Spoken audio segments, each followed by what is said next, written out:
Pessoal, vamos retomar então. Durante o intervalo eu pesquisei a questão da pergunta sobre a maconha, que eu também fiquei curiosa para saber como era a atuação dela no cérebro. A pessoa que perguntou tá aqui? Senão eu volto depois, que é mais uma curiosidade, né? Bom, então eu volto depois. Vamos lá. Vou começar a segunda parte da aula agora, né? Na verdade, a terceira, entrando então numa outra motivação humana que acontece, que é fundamental para nossa. Vou ligar a luz aqui, esqueci. Que é fundamental para nossa sobrevivência enquanto espécie, né? Obviamente, que é a nossa resposta sexual. E a tela está compartilhada com vocês? Ainda não, né? Vou compartilhar aqui.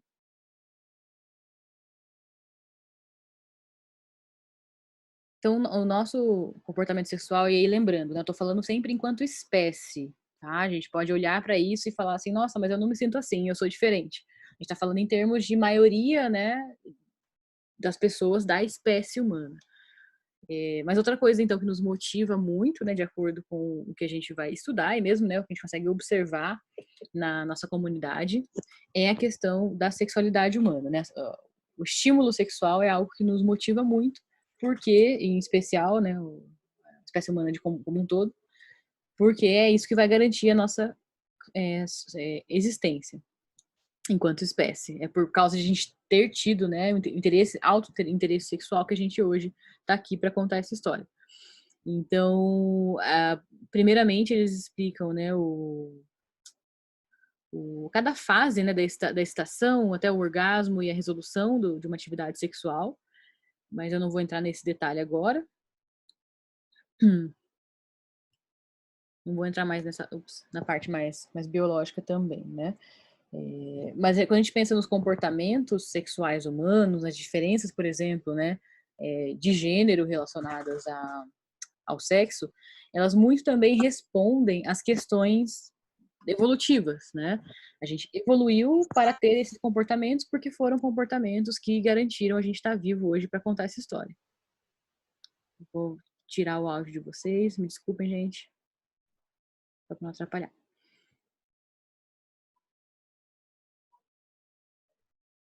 Por exemplo, né, uma teoria que explica bastante as diferenças entre homens e mulheres com relação ao sexo, e aí eu já vou colocar aqui na nossa luzinha, é a questão do investimento parental. O que é o investimento parental? A quantidade de tempo, energia, né, que a gente desgasta para que a gente possa ter uma prole que sobreviva, né, e que seja saudável. Então, o investimento parental que a gente vai ter, né, para que a gente tenha uma prole, filhos, né, que sobrevivam de forma saudável, ela vai dizer sobre o nosso comportamento, né, meu, por exemplo, enquanto fêmea, e de outros, né, enquanto machos. Uma coisa que a gente pode ver é que, por exemplo, a fêmea, ela, por mais parceiros sexuais que ela tenha, ela só consegue engravidar uma vez por mês. E uma vez grávida, ela vai carregar esse filho por 9 meses. E durante esses 9 meses ela não vai conseguir ter outros filhos. Então essa teoria, né, ela vem para explicar por que geralmente, né, as fêmeas tendem a ter um menor número de parceiros sexuais durante a vida. E por que também que as fêmeas são mais seletivas na escolha desse parceiro.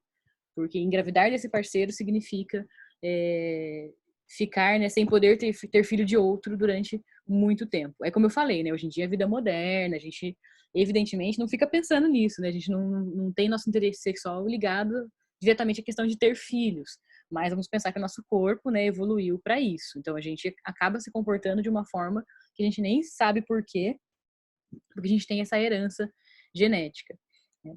Já com relação a essa teoria do investimento parental, né, com relação ao comportamento do macho, dos homens, é bem diferente, porque os homens, se eles tiverem, né, um alto número de parceiras, eles conseguem engravidar muitas mulheres num curto período de tempo.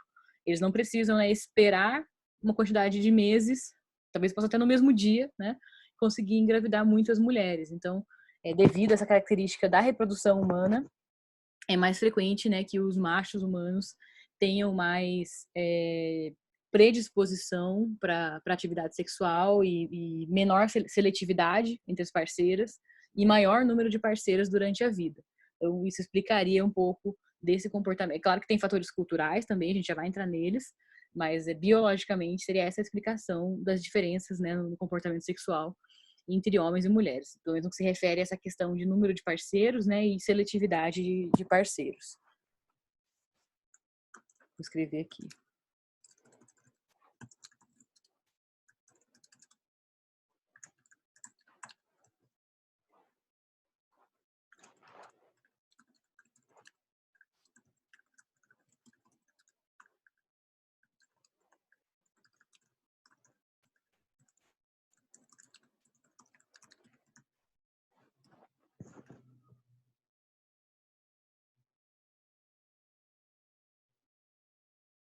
Certo. De acordo com, né, com as pesquisas que a gente tem, que os pesquisadores têm feito, de acordo com essa visão, então, né, do investimento parental, a gente pode, né, ter algumas essa diferença de comportamento expressas da seguinte forma, né?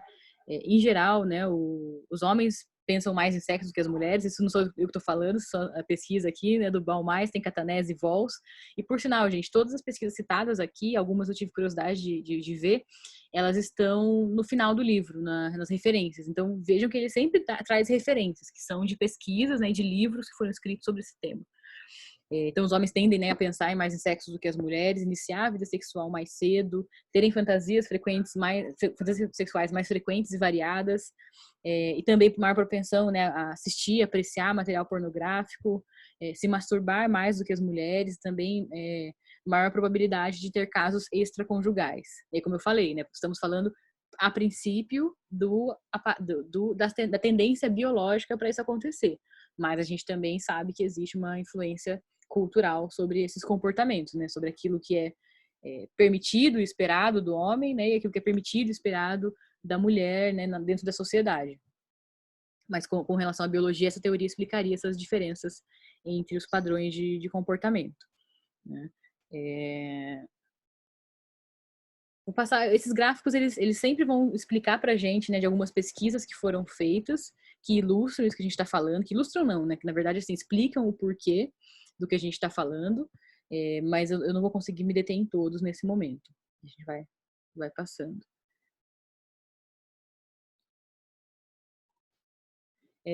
Tem uma questão também, né, que transcende aí a parte cultural, né, eu digo, a gente tem uma cultura, né, que favorece alguns comportamentos para mulher e outros para homens, porém a gente vê que mesmo em culturas diferentes, né, que fizeram a pesquisa, então esse gráfico eu queria que vocês observassem, que na China, Irã, Zâmbia, Bulgária, Venezuela, Estados Unidos, né, entre vários países, eles conseguiram fazer uma pesquisa sobre a questão da preferência, né, que os homens e as mulheres tinham em relação aos seus parceiros com relação à condição financeira. E para as mulheres, isso na pesquisa, né, mesmo em culturas diferentes, né, isso teve mais diferença, teve mais importância para as mulheres. Então, as mulheres tendem a observar mais as condições financeiras do macho antes de se envolver com eles, pensando nessa questão do investimento parental, né? Se você tem um parceiro, né, com condições de prover alimento, né, e necessidades básicas para esse bebê que pode vir a nascer, existe um aumento do interesse da mulher por esse homem. E no caso dos homens, teve uma propensão menor, né? Para eles não era tão importante quanto para elas a questão da possibilidade financeira. E aí, aonde que a cultura entra nessa parte? A cultura entra quando a gente observa que em alguns países em que a desigualdade de gênero é menor, essa diferença também é menor. Então, por isso que a gente pode dizer que tem também um fator cultural. Tem um fator biológico, mas também tem um fator cultural que diz aí do que a gente espera num parceiro, do que a gente gostaria de ter, né? E do nosso desejo sexual, que nos motiva a procurar um determinado parceiro em vez de outro. Tá? Então, vou escrever na nossa luzinha aqui, né? Então, o investimento parental explica isso.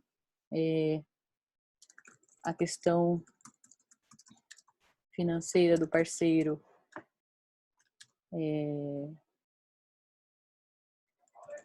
modifica mais o comportamento da mulher com relação ao sexo, ou a motivação para o sexo, né? Vamos lembrar que nossa aula é sobre motivação. Porém, em países com menor desigualdade de gênero, e aí a gente vai falar de salários, direitos, né? Tudo que as mulheres e os homens conseguiram conquistar de uma maneira mais igualitária, isso é menor. Então, fatores culturais também estão envolvidos, né? Além do comportamento biológico. E aí a gente está falando, né, muito do macho, fêmea e tal, né, e o parceiro e a parceira, a gente está falando do comportamento, né, heterossexual, do sexo heterossexual. Mas o livro também nos traz, né, algumas informações importantes com relação à orientação sexual. Então, quando a gente pensa na motivação sexual, a gente tem diversas motivações, né, diversos objetos de interesse das pessoas, né, e a orientação sexual, na verdade, ela vai ser, né, essa preferência por relacionamentos, né, por relações sexuais. Então, não é só sexual, é emocional também, né, por pessoas que podem ser do mesmo sexo, inclusive. E aí tem essa pesquisa interessante do Kinsey ou da Kinsey, eu não sei, que ele vai trazer, não sei se vocês estão vendo a minha tela, quem não estiver vendo pode olhar agora, que a preferência sexual ela vai vir em escala, né? Ela não é binária como a gente pensa, do tipo, né? Ou você é heterossexual ou você é homossexual. Mas a pesquisa dele diz que a preferência sexual das pessoas, a orientação sexual das pessoas, ela vem numa escala, né? Você pode não necessariamente ser exclusivamente homossexual ou exclusivamente heterossexual. Na verdade, o que eles observaram é que a maioria das pessoas transita dentro de algum lugar dessa escala. E, inclusive, existe o termo, né, a teoria da fluidez sexual, que a gente vai ver, a literatura também nos apresenta, como uma possibilidade, né, de diferença com relação à orientação sexual ao longo da vida, né? A possibilidade de uma mudança, e aí não é uma mudança nem intencional. De repente a pessoa passa, né, a mudar esse desejo, né, e mudar essa motivação sexual. E a literatura vai nos dizer que isso é mais frequente no sexo feminino do que no sexo masculino. E aí, assim, como é uma teoria ainda muito nova, a gente não tem ainda tanta explicação, né, do porquê que isso acontece. Mas a gente pode inferir que talvez, não sei, para a mulher mais velha, de repente, já teve seus filhos e talvez não tenha mais tanta preferência, né, pelo sexo com homens, como está mais na meia idade, enfim, a gente pode pensar em diversas formas de explicar isso. Ou mesmo, né, a questão que infelizmente a gente tem, né, que as mulheres elas não precisam estar excitadas para se reproduzir. Então, pode ser que, né, ao longo da espécie humana, as mulheres foram, mesmo mulheres homossexuais, né, ou que tinham preferência não exclusivamente heterossexual, foram se reproduzindo mesmo sem querer, porque elas não precisavam estar excitadas para o sexo, inclusive podendo ter filhos frutos de estupro, o que é muito triste, evidentemente. Hoje na sociedade a gente tem mecanismos, né, para evitar que isso aconteça e para punir o comportamento de homens que fazem isso. Mas pensem lá, vamos voltar, né, evolutivamente. Vamos lá quando a gente, né, não tinha uma sociedade construída como é hoje. É bem possível que isso tenha acontecido. Provavelmente isso aconteceu também. Então, enfim, a gente pode pensar sobre a questão da fluidez sexual, não tendo uma resposta assim certa para isso. É uma área toda de estudo, né, muito recente e que a gente precisaria se aprofundar mais. Mas o que a gente precisa saber é isso, né, que as pessoas têm diferenças na preferência sexual e que isso não é uma coisa binária, como se pensava exclusivamente. Então, existe uma escala da orientação sexual e existe também a fluidez sexual, que é algo que a gente não fala muito. E esse livro é legal porque ele tem muita pesquisa recente, né? Muita pesquisa, assim, tem coisa mais tradicional, né? Como, por exemplo, essa pesquisa do Kinsey foi em 1948, 1953. Mas também tem pesquisas mais recentes, assim, né? De 10 anos atrás pra cá. E aí você tem teorias, né, genéticas e ambientais também para explicar a homossexualidade.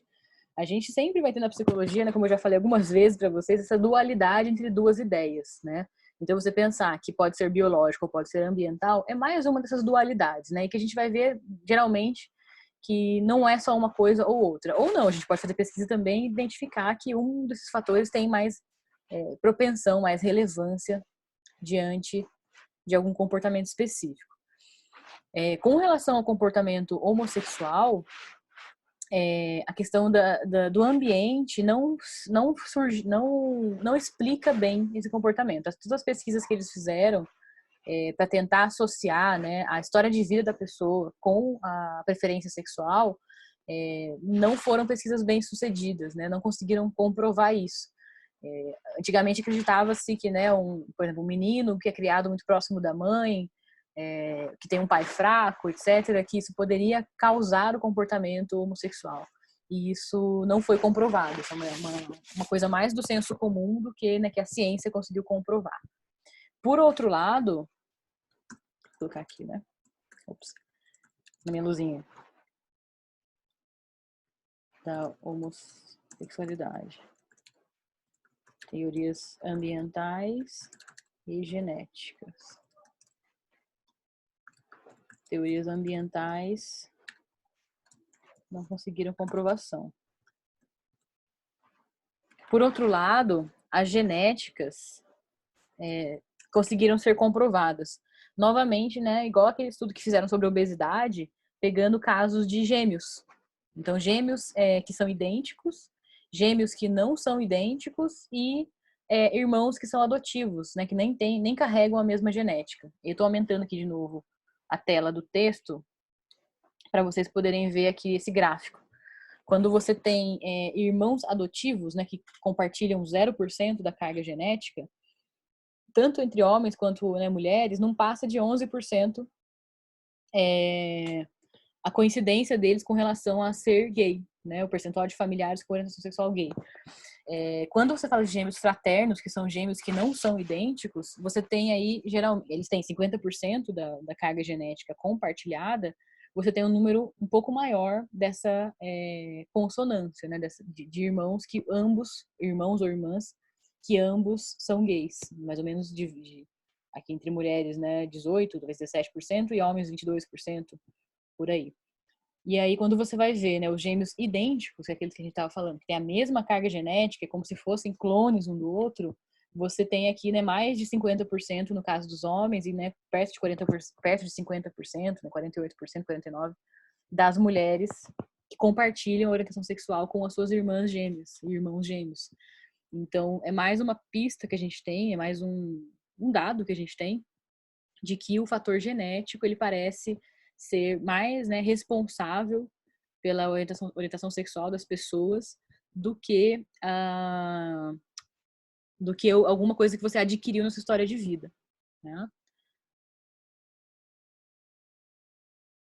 Então, isso é algo também muito interessante da gente saber.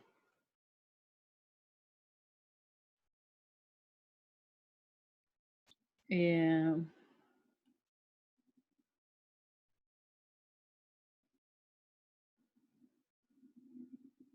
Tá aparecendo minha marcação, né? Tem outras teorias também, que quando a gente fala de genética, a gente está falando do código genético, né, de DNA. Vou escrever aqui, né? Tem mais... está mais envolvida na orientação sexual. A gente tá falando de genética, a gente tá falando de DNA. Agora sim, também tem outras coisas que os gêmeos, por exemplo, aí no caso não explicaria porque tanto os gêmeos idênticos quanto os gêmeos fraternos teriam. Mas também tem outras teorias que vão explicar, né, a orientação sexual baseada na questão hormonal durante a gestação. Então, a depender da quantidade de hormônios, né, que o bebê tem acesso durante a gestação, né, e vamos pensar que as mães elas não têm controle sobre isso, né?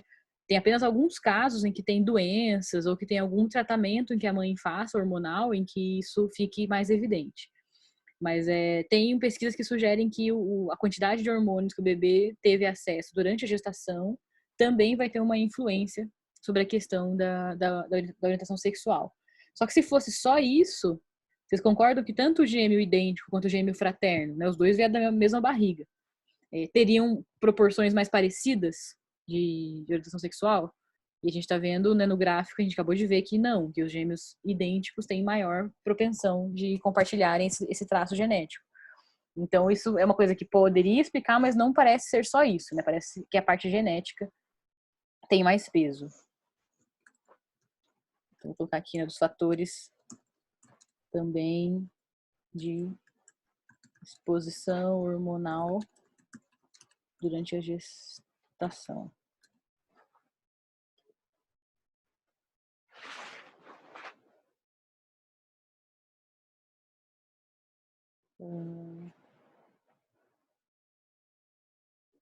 Professora, Ah,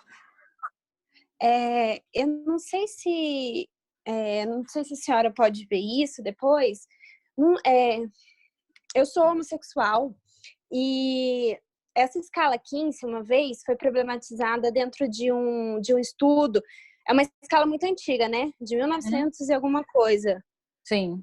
E eu lembro do texto do artigo falando, eu vou tentar passar para a senhora, que falava assim, quando o Kinsey fez essa escala, as pessoas não denominavam muito o termo de bissexualidade, né? Que é Sim. justamente essa fluidez. Aí eu vi a senhora falando sobre o livro ser muito recente, colocar estudos recentes. Não seria essa escala, não estaria meio inadequada? Não sei explicar direito. Esse Porque tipo de esses pesquisa... termos... Pode Pode falar. falar. Desculpa, pode falar. Ah, não, é que Não tinha terminado. esses termos, acredito eu que não, por exemplo, um pouco, sinto metade um pouco de atração por homens, metade um pouco de atração por mulheres. Acho que isso era uma questão muito antiga que eles tratavam, e aí eu não entendi muito bem se essa parte da teoria ela se põe aplicada na nossa atualidade ou se é apenas uma citação, alguma coisa assim. Sim. Essa é a teoria clássica, né? Sobre isso. Foi a primeira que trouxe à tona essa ideia de que a gente não é binário, que a gente não é tão simples assim. O que as pesquisas mais recentes vão dizer, e aí é um problema do livro, isso não está no livro, né? Isso é o que li também. É que nessa época, né, anos 50, 40, você tinha a pesquisa, às vezes, pelo autorrelato das pessoas, e isso, obviamente, que são dados enviesados, né? Você não pode considerar apenas o autorrelato das pessoas. Então, a área do comportamento humano, né, especialmente da sexualidade humana, ela sempre foi uma área muito difícil de pesquisar, porque é um tabu, que as pessoas não querem falar, ou, né, mentem na pesquisa, então é difícil de você fazer. Hoje em dia, né, tem outros métodos que você consegue avaliar o interesse sexual da pessoa, que são métodos que são até um pouco mais invasivos, que você consegue, por exemplo, aferir, né, a quantidade de sangue que desloca para o pênis, no caso do homem, né, ou a quantidade de como é que chama, de secreção vaginal que sai da mulher com relação a alguma imagem que você expõe. Então, hoje, as pesquisas que são feitas são muito mais no sentido de conseguir ver o comportamento mais biológico, de resposta fisiológica, do que de uma pessoa falar sobre o comportamento sexual dela. E o que essas pesquisas mais recentes, né, têm comprovado com relação a essa teoria, eu concordo que ela pode ter, né, muitos problemas e que ela tem críticas a que a gente possa fazer, como muitas teorias na psicologia, né? Mas o que as pesquisas mais recentes têm comprovado é que a gente não é binário, então isso já é uma coisa importante, né? Não é só macho-fêmea, tanto em questão de gênero quanto em relação de preferência, heterossexual, homossexual, que existe essa pode não ser uma escala Kinsey, mas existe essa escala que você está em algum lugar dessa escala, você não está só 8 ou 80. E que também existe a questão da fluidez, porque se você faz essa pesquisa, né, ao longo da vida de uma pessoa, né, ou a cada 10 anos, sei lá, a pessoa volta lá para fazer a mesma pesquisa, que é a série, então, né, a questão da resposta fisiológica. Ao exporem algumas imagens, alguns filmes, por exemplo, você consegue ver que existem mudanças ao longo da vida. Então, até onde eu sei, né, sobre esse tema, essa teoria foi comprovada no sentido de que a gente não é binário, de que a gente é fluido, nesse sentido. Não sei se isso responde ou se isso tem a ver com o que você tem lido também. Sim, exatamente isso. Eu li muito sobre essa questão da escala quando eu estudava muito sobre sexualidade e era justamente isso, que nos inícios, né, as pessoas tinham muita dificuldade do binarismo e tudo mais, e atualmente as pessoas até falam que do 1 ao 5 dá-se o nome da bissexualidade mesmo, que é justamente a pessoa ter essa fluidez nessa sexualidade. Mas é isso mesmo, professora, muito obrigada. Tá. Beleza. Só vamos diferenciar uma coisa, que a bissexualidade, né, é a preferência tanto por homens quanto mulheres, e a fluidez é a movimentação que acontece ao longo da vida. Você pode ter pessoas que são bissexuais e que permanecem de uma forma um pouco mais menos fluida ao longo da vida, como você pode ter pessoas que são bissexuais ou mesmo, né, tem um comportamento heterossexual em algum momento da vida e depois completamente homossexual ao longo da vida, que modificam completamente. E que às vezes não passam por essa etapa, vamos dizer, da bissexualidade, de em algum momento da vida ter interesse pelos dois sexos de maneira igual ou parecida, vamos dizer assim. Então, o que eu tenho lido ultimamente tem falado dessa diferença entre também a gente confunde bissexualidade com fluidez e tem uma diferença aí também. Tem outro tipo de pesquisa que é feito sobre esse tema, que é com rastreamento ocular, que é uma pesquisa menos invasiva, né, mais fácil de você fazer, que é você põe um aparelho em que você consegue medir para onde a pessoa está olhando.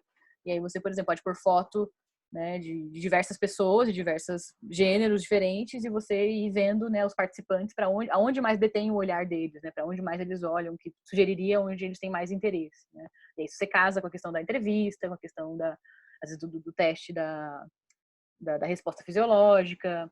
E a resposta fisiológica ela também não é só, né, de pênis e vagina, né? A gente vai ver isso na parte das emoções, que tem também a parte do batimento cardíaco, da sudorese, de tudo que envolve, né, a atração sexual. A gente não sente só ereção ou, né, lubrificação na vagina. Não é tão simples assim também, né? A sexualidade não é só uma coisa genital, isso que é legal a gente falar também, com relação à nossa motivação sexual. Tudo bem até aqui? Mais alguém tem alguma dúvida?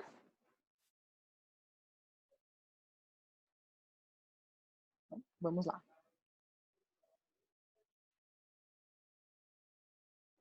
E a última motivação, então eu falei que a gente ia falar de 3, né? A gente falou da fome, a gente falou da sexual e agora a gente vai falar de realização.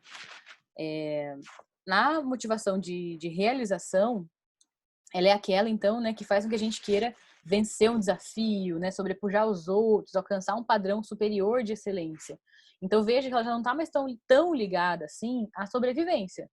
Ela já tem aí uma conotação mais da gente, né, de competição, que tem um pezinho na sobrevivência, né, não vou dizer que não tem, mas tem um fator social também envolvido. Então, a motivação de realização vai ser essa, né, necessidade de vencer desafios, sobrepujar os outros, alcançar padrões de excelência.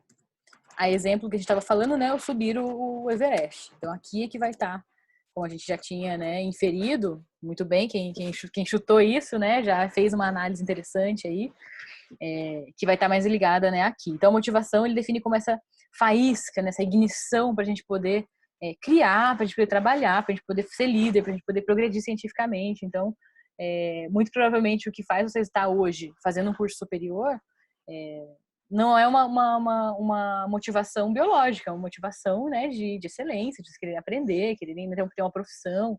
Então, tem muito mais a ver então, com a motivação de realização. Então, vou colocar esse outro exemplo aqui, né? A formação na graduação. E aí os pesquisadores vão dizer que existe, então, também uma diferença, né? Existem diferenças individuais com relação à realização. Então, por mais que a gente esteja falando de tudo né, em relação à espécie humana, eles vão dizer que na necessidade de realização existem grandes diferenças, né, individuais. Então, pessoas que são mais motivadas para a realização e pessoas que são menos motivadas para a realização.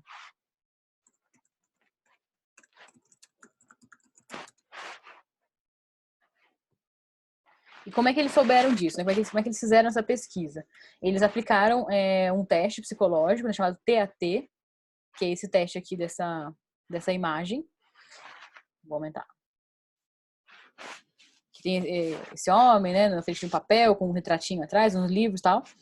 E eles pediram para as pessoas, né, narrar uma história sobre esse homem. Então, o TAT é esse teste, né? Um teste projetivo, em que você exibe uma imagem para a pessoa, a imagem ela pode ter diversos significados, e a pessoa vai contar uma história sobre aquela imagem. E é baseado nessa história que eles conseguiram ver quem era mais motivado, né, para realização e quem era menos motivado para realização. Eles conseguiram identificar também quem era mais motivado para associação. Vocês lembram que eu falei no começo que tem gente que é mais motivado com relação a formar um grupo, né, a participar de atividades em grupo, de se sentir parte realmente, né, da sociedade. Então, com esse teste, eles conseguiram identificar isso, né, do teste TAT. Depois vocês procuram na internet, assim, vocês nunca vão achar, ou não deveriam achar, um teste psicológico inteiro na internet. Mas tem na internet outras imagens desse TAT, né? Imagens que de diversos personagens, né? Sempre são imagens preto e branco e sempre são imagens que às vezes dá para você ter mais de uma interpretação sobre aquela história.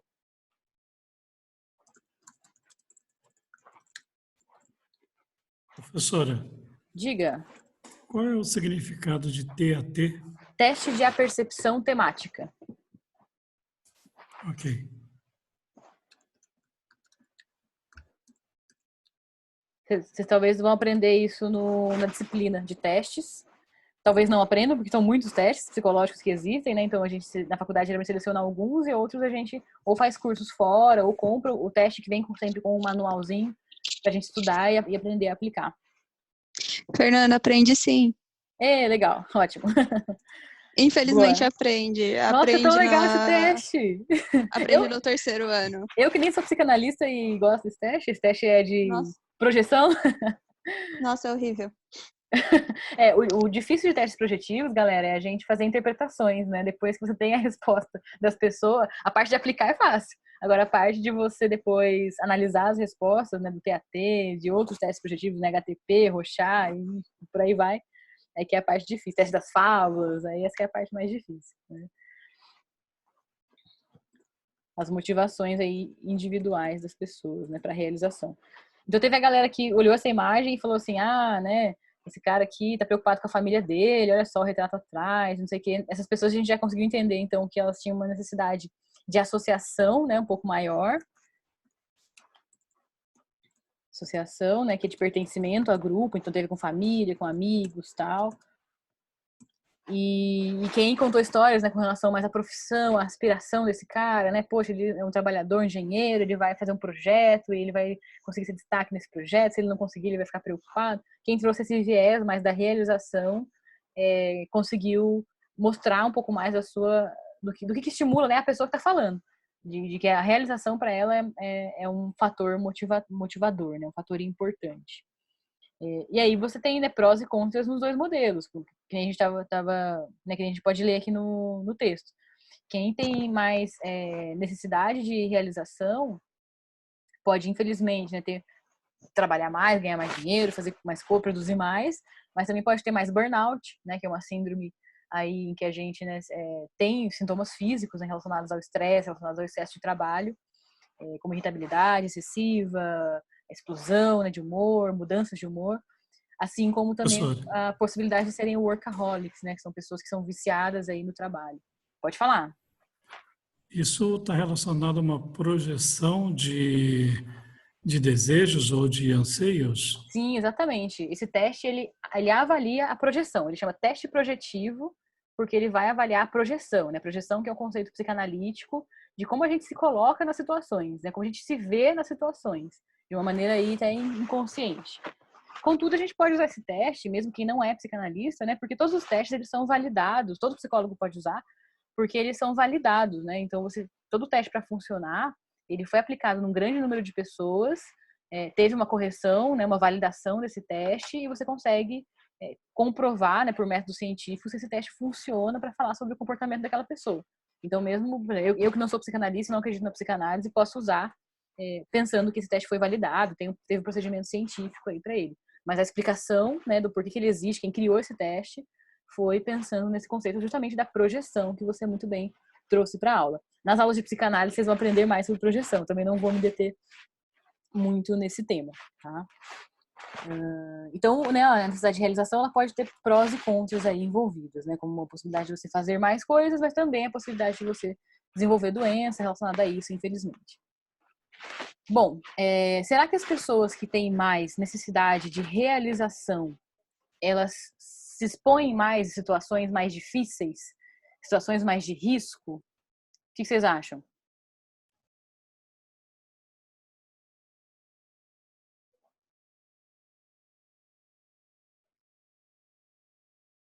Vou repetir a pergunta. Professora, pode repetir a pergunta? As pessoas que têm mais necessidade de realização, elas tendem a procurar atividades mais difíceis? Elas assumem mais riscos? O que vocês acham? Professora, posso falar? Pode, claro. Bom, eu entendo que o risco ele está atrelado a uma condição de que anseio ele tem. E quais são os seus anseios? Porque às vezes os seus anseios podem ser diferentes dos riscos do que você se propõe a colocar. Sim, qualquer intenção de mudança, você automaticamente se expõe a riscos. Você se expõe àquilo que você não conhece. Por isso que é uma relação de mudança. Pelo menos é isso que eu compreendo dessa colocação. Mas tem situações em que a gente tem que ter mais riscos, em que a gente pode ter mais riscos ou menos riscos, né? Por exemplo, às vezes você chutar o balde, né? Sair de onde você trabalha hoje para procurar um novo emprego, você pode assumir um risco de ficar desempregado, por exemplo, né? Ou de não conseguir um emprego melhor do que aquele que você tinha. Tô problematizando sua resposta, pensando que a gente tem diversas situações, né? Sim, mas é uma relação de coisas que são correlatas. Pelo menos eu compreendo que sim. Que você pode dar um chute, chutar o balde e ficar por um período sem trabalho, alguma coisa assim, mas já com uma estruturação daquilo que você pretende fazer no futuro. Então, o chutar balde é uma ação. A consequência não necessariamente vai ser tão agressiva quanto chutar o balde. Eu não sei se eu me fiz entender. Tá. A gente vai ter um intervalinho e depois a gente vai voltar para ver do que você falou, o que tem a ver. A questão de a gente ter outros fatores que vão mobilizar a nossa decisão. Como você falou, né? O planejamento, né, as possibilidades. Realmente isso tudo entra, né, na questão da motivação para a gente fazer uma mudança na nossa vida. Então a gente vai fazer um intervalinho daqui a pouco, né? Daqui a pouco ele vai cair a linha aqui para mim e aí a gente retoma com quais são esses fatores que modificam a nossa escolha. Certo, pessoal? Ok, obrigado. Obrigado a vocês.